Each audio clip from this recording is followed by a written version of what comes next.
अस्सलाम वालेकुम। खबरों की दुनिया में आपका स्वागत है। मैं मोहम्मद अफरोज खान और आप देख रहे हैं एमआईएम न्यूज चैनल। हर बात सच बात और सच के साथ हर खबर बताना ही हमारा उद्देश्य है। खबरों में आखिर तक हमारे साथ बने रहिए।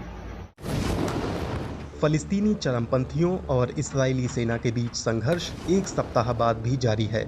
सोमवार सुबह इस्राएली सेना ने गजा के कई इलाकों पर 80 हवाई हमले किए हैं। इससे थोड़ी देर पहले फलस्तीनी चरमपंथी संगठन हमास ने दक्षिणी इसराइल में रॉकेट हमले किए। गजा स्थित फलस्तीनी अधिकारियों ने एक सप्ताह से जारी संघर्ष में रविवार को हुई हिंसा को सबसे खूनी दिन बताया है। उन्होंने कहा कि रविवार को इस्राएली हवाई हमले में 42 लोगों की मौत हो गई है, जिनमें 16 महिलाएं और 10 बच्चे शामिल हैं। उधर इस्राएल के राष्ट्रपति बिन्यामिन नेतन्याहू ने कहा है कि गजा में फलस्तीनी चरमपंथी गुट हमास के खिलाफ इस्राएली सैन्य अभियान पूरी ताकत के साथ जारी रहेगा। नेतन्याहू ने चेतावनी भरे लहजे में कहा, जब तक जरूरी होगा हम सैन्य कार्रवाई जारी रखेंगे। शांति कायम होने में अभी वक्त लगेगा। संयुक्त राष्ट्र महासचिव एंटोनियो गुटेरेश ने चेतावनी दी है कि संघर्ष नहीं थमा तो ये पूरा क्षेत्र एक बेकाबू संकट में घिर जाएगा। संयुक्त राष्ट्र ने गजा में ईंधन की कमी होने की भी चेतावनी दी है और कहा है कि इससे अस्पतालों और अन्य जरूरी सेवाओं पर असर पड़ सकता है।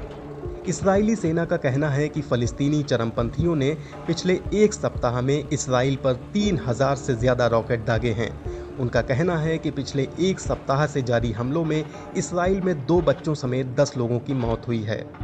इस्राएल और फलस्तीनियों के बीच संघर्ष में गजा में अब तक कुल 197 लोगों की मौत हो चुकी है, जिनमें 58 बच्चे और 34 महिलाएं शामिल हैं। हमले में कुल 1235 लोग घायल भी हुए हैं। ये जानकारी हमास नियंत्रित स्वास्थ्य मंत्रालय ने दी है। इस्राएल का कहना है कि मरने वालों में हमास के कई चरमपंथी भी हैं। इस बीच संयुक्त राष्ट्र सुरक्षा परिषद ने गजा में सीज फायर यानी युद्ध विराम लागू करवाने के लिए अंतर्राष्ट्रीय मध्यस्थों के साथ एक बैठक की। संयुक्त राष्ट्र महासचिव ने इस बैठक की शुरुआत में कहा, गजा में हो रही हिंसा बेहद भयानक है और ये संघर्ष तुरंत रुकना चाहिए। भारत ने भी यरूशलेम और गजा में जारी हिंसा को लेकर चिंता जताई है। संयुक्त राष्ट्र में भारत के स्थायी दूत टीएस तिरुमूर्ति ने सुरक्षा परिषद की बैठक के बाद कहा, भारत हर तरह की हिंसा की निंदा करता है, तत्काल तनाव खत्म करने की अपील करता है।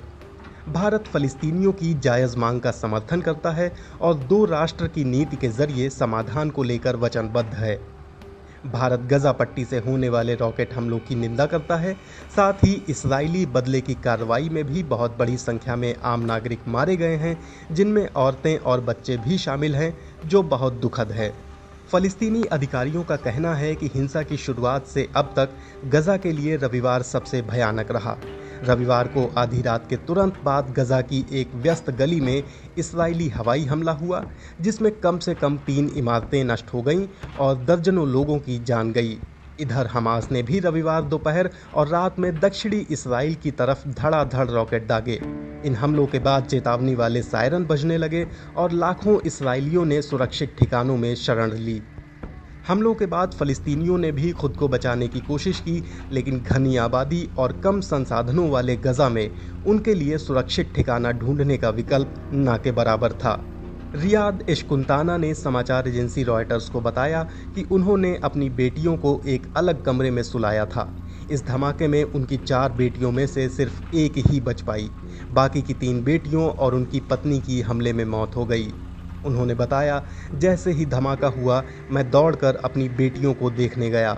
मेरी पत्नी भी बेटियों को गले लगाकर कमरे से बाहर निकलने के लिए दौड़ी, लेकिन तभी दूसरा हवाई हमला हुआ। तब तक हमारे कमरे की छत नष्ट हो चुकी थी और मैं मलबे में खड़ा था। बाद में इस्राएली सेना ने कहा कि उसने उस इलाके में एक चरमपंथी सुरंग पर हमला किया था। सेना ने कहा, हमले में सुरंग तो नष्ट हो गई, लेकिन इसके ऊपर बने घर भी नष्ट हो गए और इसकी वजह से नागरिकों की जान गई, जिन्हें नुकसान पहुंचाने का इरादा नहीं था। इस्राएली सेना का कहना है कि वो हमास के नेताओं और उन ठिकानों को निशाना बना रही है जो हमास से जुड़े हैं। सेना ने कहा कि उसने हमास नेता याहिया सिनवर और उनके भाई मुहम्मद सिनवर के घरों को भी नष्ट कर दिया है। सेना के मुताबिक ये दोनों भाई इस संघर्ष के लिए लॉजिस्टिक और लोगों के प्रबंध का जिम्मा संभाले हुए थे। समाचार एजेंसी एपी के अनुसार हमले के वक्त दोनों भाई घर में रहे हों, इसकी संभावना ना के बराबर है। इधर गजा में बचाव दलों ने हमलों के बाद पूरा रविवार लोगों को मलबों से निकालते हुए और उनकी जान बचाते हुए बिताया। फलस्तीनी स्वास्थ्य मंत्रालय के मुताबिक इन हमलों में doctor Aman Abu Al Auf की भी मौत हो गई। वो शिफा हॉस्पिटल में इंटरनल मेडिसिन के प्रमुख और कोरोना वायरस टीम के सदस्य थे।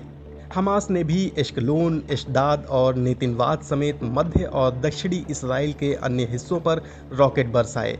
इन हमलों में किसी मौत की खबर नहीं है। इस्राएली सेना का कहना है कि पिछले हफ्ते इन इलाकों में सबसे ज़्यादा रॉकेट बरसाए गए हैं। इसराइल के आयरन डोम डिफेंस सिस्टम ने इनमें से कई रॉकेटों को नष्ट कर दिया, लेकिन कईयों ने कारों और इमारतों को नुकसान पहुंचाया। इन हमलों में एश्कलोन सिस्त याद माइकल सिनेगॉग को भी नुकसान पहुंचा है। इस्राएली अखबार टाइम्स ऑफ इसराइल के मुताबिक सिनेगॉग पर हुए हमले में कोई घायल नहीं हुआ और स्थानीय लोगों ने जल्द ही हमले से हुए नुकसान को ठीक कर लिया। इसके अलावा रविवार शाम को पूर्वी यरूशलेम के शेख जर्रा इलाके में एक कार ने लोगों को रौंदने की कोशिश की।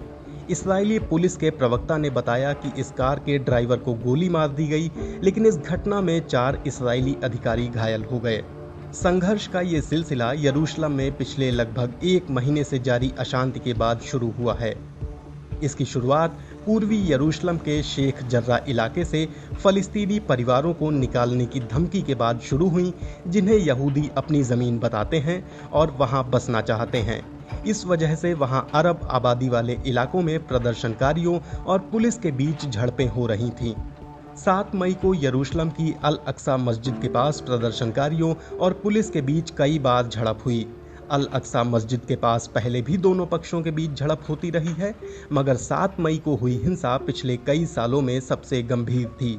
इसके बाद तनाव बढ़ता गया और पिछले सोमवार से ही यहूदियों और मुसलमानों दोनों के लिए पवित्र माने जाने वाले यरूशलेम में भीषण हिंसा शुरू हो गई। हमास ने इसराइल को यहां से हटने की चेतावनी देते हुए रॉकेट दागे और फिर इसराइल ने भी जवाब में हवाई हमले किए। इससे पैदा हुई हिंसा 1 हफ्ते के बाद अब भी जारी है। हालांकि अब अंतर्राष्ट्रीय स्तर पर इसराइल और फलस्तीनियों के बीच समझौते कराने की कोशिशें तेज हो गई हैं। 1967 के मध्य पूर्व युद्ध के बाद इसराइल ने पूर्वी यरूशलेम को नियंत्रण में ले लिया था और वो पूरे शहर को अपनी राजधानी मानता है। हालांकि अंतर्राष्ट्रीय समुदाय इसका समर्थन नहीं करता। फलस्तीनी पूर्वी यरूशलेम को भविष्य के एक आज़ाद मुल्क की राजधानी के तौर पर देखते हैं।